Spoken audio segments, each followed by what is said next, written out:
화요일에는요, 소상공인들을 위한 재테크를 책임지는 투자 전략 준비되어 있습니다. 소상공인들의 비타민에서 만나보시죠.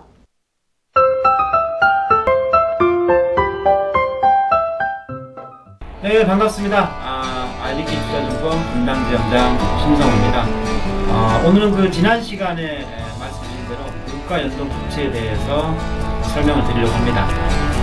물가 연동 국채는 말 그대로 물가가 오른 만큼 원금과 그 이자 지급 금액이 동시에 같이 늘어나는 그런 채권이라고 보시면 될 것 같습니다.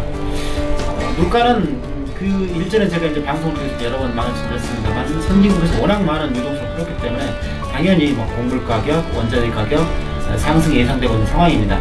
이 부분을 채권의 원금 상승분이 보존을 해주기 때문에 물가 연동 국채는 지금 현 시점에서 굉장히 우리가 투자자들이 눈여겨봐야 될 그런 채권 중 하나라는 점을 말씀드리고 싶습니다. 자, 어떤 그 물가 연동 국채의 투자 메리트가 있을까요?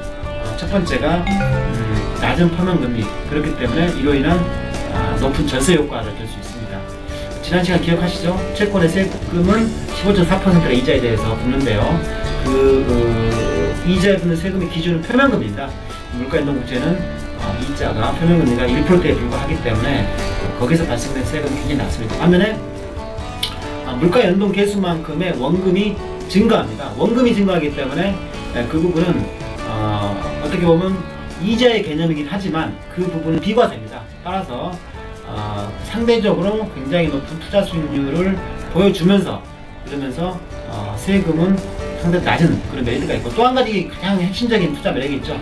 물가 연동 국채는 기본적으로 회사채가 아니죠.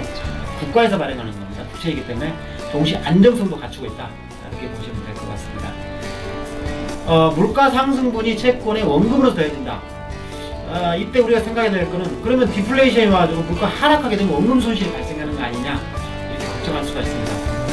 이 부분은 걱정할 필요가 없는데요. 우리나라 물가 통계가 시작된 게 1965년도부터라고 하거든요.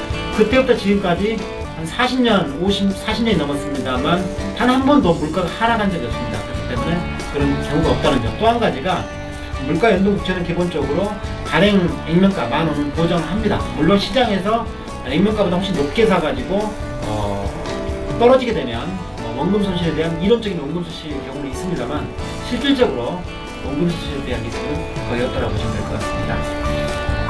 물가 연동 국채 지금 굉장히 시장에 관심이 많기 때문에 소상공인 여러분도 이 방송 보고 관심을 가지시는데 굉장히 중요한 주의사항이 있습니다.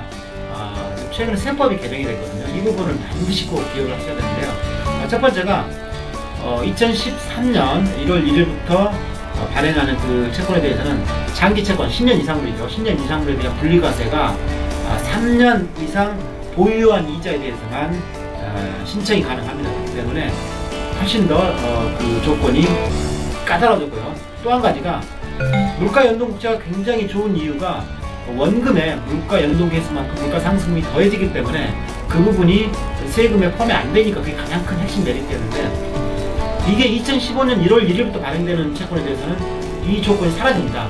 따라서 2015년 1월 1일부터 발행되는 물가 연동 국채는 기본적으로 전세 메리트가 없어진다는 그 뜻이 되겠죠. 그래서 이 두 가지를 반드시 기억하시고 물가 연동 국채에 대해서 접근해야 될 것 같습니다.